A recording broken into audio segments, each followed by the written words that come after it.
Paz do Senhor para todos vocês que estão sempre escutando o nosso canal.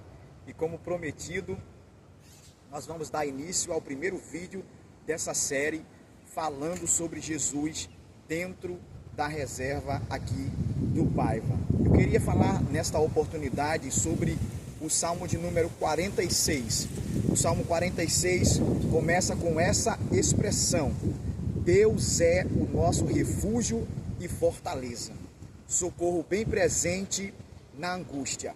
O versículo de número 2 diz assim: pelo que não temeremos, ainda que a terra se mude, ainda que os montes se transportem para o meio dos mares, ainda que as águas rujam e se perturbem, ainda que os montes se abalem pela sua braveza, há um rio cujas correntes alegram a cidade de Deus, o santuário das moradas do Altíssimo. Deus está no meio dela, não será abalada. Deus a ajudará ao romper da manhã. Louvado seja o nome de Jesus. Observe que os filhos de Cora, ao compor o Salmo de número 46, que está dentro do livro dos Salmos, no registro da Bíblia Sagrada, eles falam sobre a fé perfeita em Deus. E eles cantam dizendo que Deus é um grande e poderoso refúgio para todo aquele que acredita nele. O Salmo de número 91 fala dessa grande verdade: aquele que habita no esconderijo do Altíssimo, à sombra do Onipotente, descansará. Direi do Senhor, ele continua, ele é o meu Deus, o meu refúgio, a minha fortaleza, e nele eu confiarei. Observe que quando nós falamos de Deus como um grande refúgio para nós, o Isaías fala também em uma citação em seus livros sagrados, que ele diz: e aquele varão será como um esconderijo, que alguém vai poder se esconder e encontrar abrigo, refúgio. E ele falava nessa profecia sobre a pessoa de nosso Senhor e Salvador Jesus Cristo. Então observe que Deus é um refúgio para aquele que acredita e tem fé e deposita sua confiança inteira nele. Ele também é uma fortaleza. E quando nós falamos de fortaleza, falamos de fortificações. A gente tem um exemplo grande dentro da Bíblia Sagrada que fala da cidade de Jericó.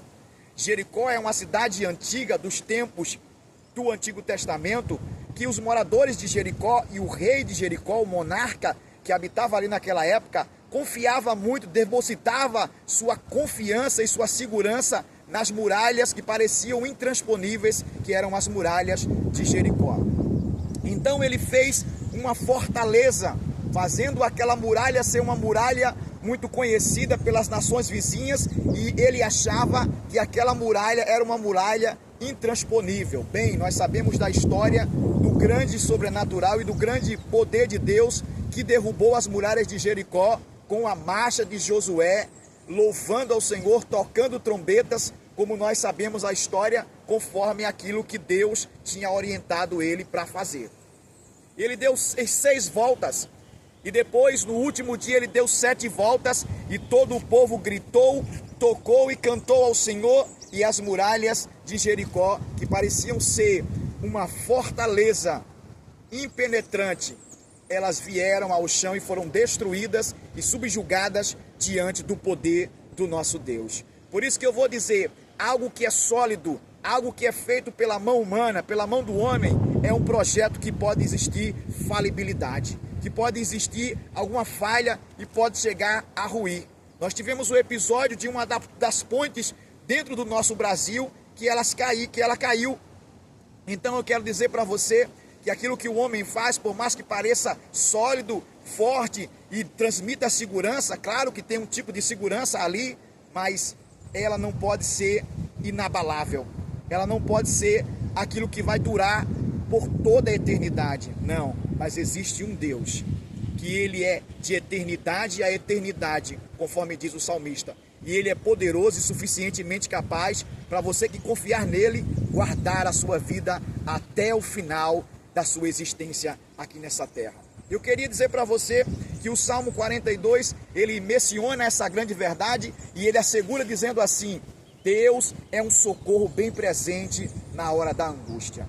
Do versículo de número 2 e 3, eles falam que ainda que coisas vierem a acontecer, fenômenos dentro da natureza, ainda que as águas rujam e se perturbem, ainda que os montes ou montanhas venham se abalar pela sua braveza, ainda que coisas que não costumam acontecer dioturnamente ou diariamente venham a acontecer e fenômenos da natureza nos tragam pavor, insegurança e incerteza do amanhã, Deus está dizendo: se você tiver fé em mim, eu sou poderoso suficientemente para guardar e proteger a sua vida e dizer para você que pode haver um amanhã quando você acredita em mim.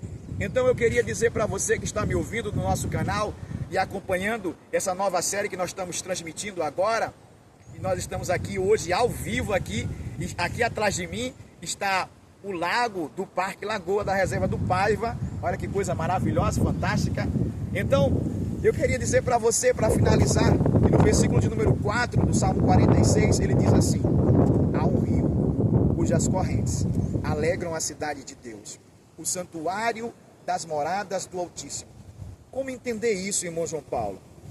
Deus falou que se houvessem, através dos filhos de Coré, que se houvessem grandes fenômenos sobrenaturais ou fenômenos da natureza também acontecendo, eles não iam temer, eles não iam ficar apavorados e demonstrarem uma certa insegurança, mas eles iam confiar que no final, depois que todo o fenômeno da natureza acontecesse, eles estariam ali vivos, de pé, para contar a história e para fazer a história, e por que não dizer, para ser a história. Então eu queria dizer para você que está me ouvindo, me acompanhando no canal, nessa manhã de terça-feira, que Deus é como um rio dentro do homem. E isso nós falamos no sentido espiritual da vida. O Espírito Santo, ele é mencionado pelo Senhor Jesus no Evangelho de João, dizendo assim, ele disse assim, no último dia da festa, Jesus se colocou em pé e disse assim: aquele que tiver sede, venha a mim e beba. E o texto é claro na sequência quando diz assim: e quando Jesus disse essas palavras, ele se referia ao Espírito Santo, que todo aquele que seguisse a ele iria receber. Então o Espírito Santo, ele é como um rio dentro do cristão, dentro do filho e da filha de Deus.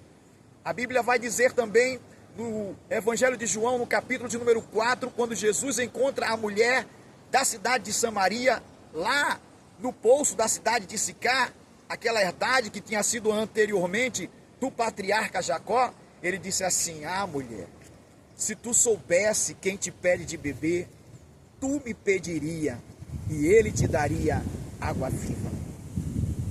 A mulher disse assim: então me dá dessa água, para que não tenha sede e não torne a vir mais aqui a buscá-la. Então o Senhor disse: